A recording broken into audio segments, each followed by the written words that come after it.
Où se mettre au frais avec la canicule? Une application permet de localiser les lieux ombragés ou les fontaines. J-3 avant l'élection du président de la métropole, un point sur les candidatures déclarées. Enfin, dernier jour de classe pour les écoliers lyonnais qui ont mis le cartable au placard.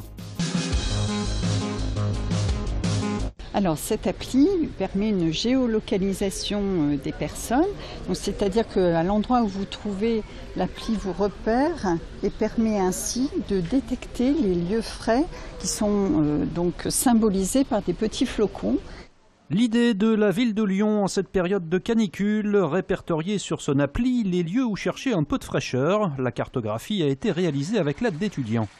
Donc la ville nous a demandé de répertorier 600 points, de répertorier les points frais et les points d'eau accessibles au public de manière gratuite en fonction de différentes cibles, donc les cibles touristiques, les cibles fragiles telles que les personnes âgées, les femmes enceintes, les enfants.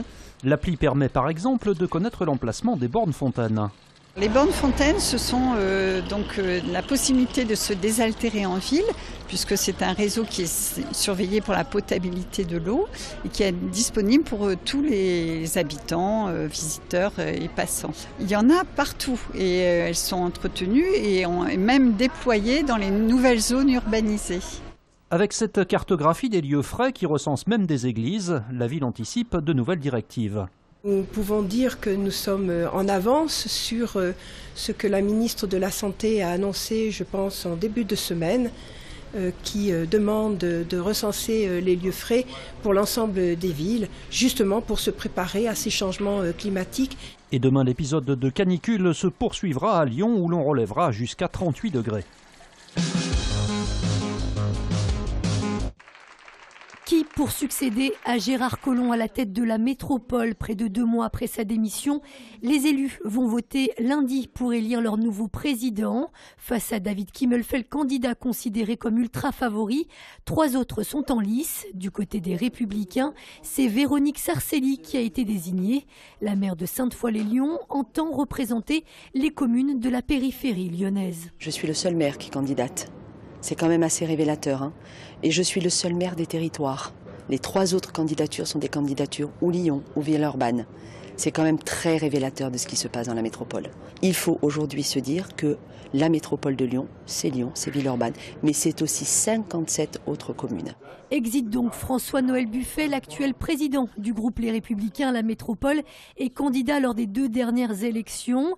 Un choix collectif, assurent les élus LR qui ont décidé de miser, c'est dans l'air du temps, sur le renouvellement. Ce n'est pas une question de mode ou quoi que ce soit, c'est que simplement nous raisonnons au niveau du groupe, nous avons une décision au niveau du groupe et ça a fait l'unanimité lorsque Véronique a présenté sa candidature, donc nous la soutenons avec beaucoup d'enthousiasme. Autre candidat, Richard Ljung, l'élu socialiste de Villeurbanne qui n'aura pas la tâche facile, surtout depuis l'annonce surprise de Jean-Paul Brett qui apporte finalement son soutien à David Kimmelfeld. Je le regrette bien sûr et je le trouve pas très cohérent politiquement.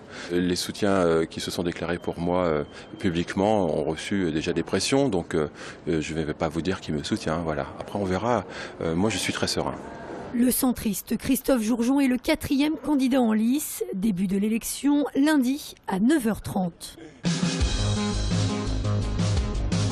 Le premier match de préparation de l'OL aura lieu demain à Bourg-en-Bresse. Lors de sa conférence de presse, Bruno Genesio a notamment évoqué le départ de Lacazette pour Arsenal. Ça laisse un vide, bien sûr, puisque Alex était notre meilleur buteur des 3 dernières saisons, était notre leader d'attaque.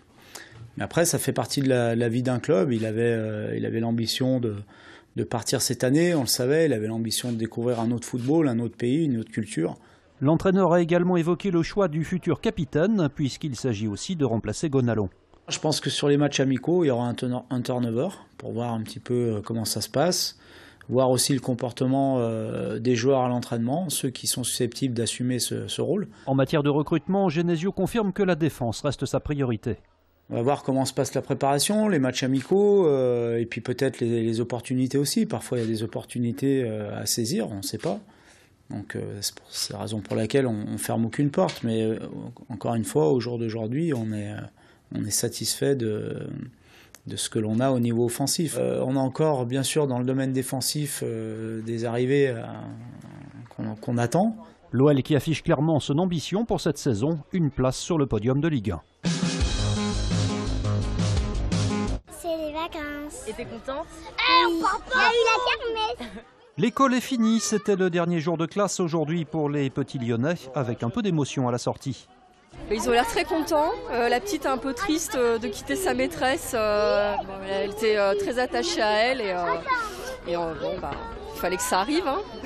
Ah bah, les vacances c'est pour tout le monde, pour toute la famille. Donc on va faire plein de choses, on va visiter, on va se promener, on va faire du sport et c'est super. Le cartable va donc pouvoir rester au placard en attendant la rentrée. Elle est fixée au 4 septembre.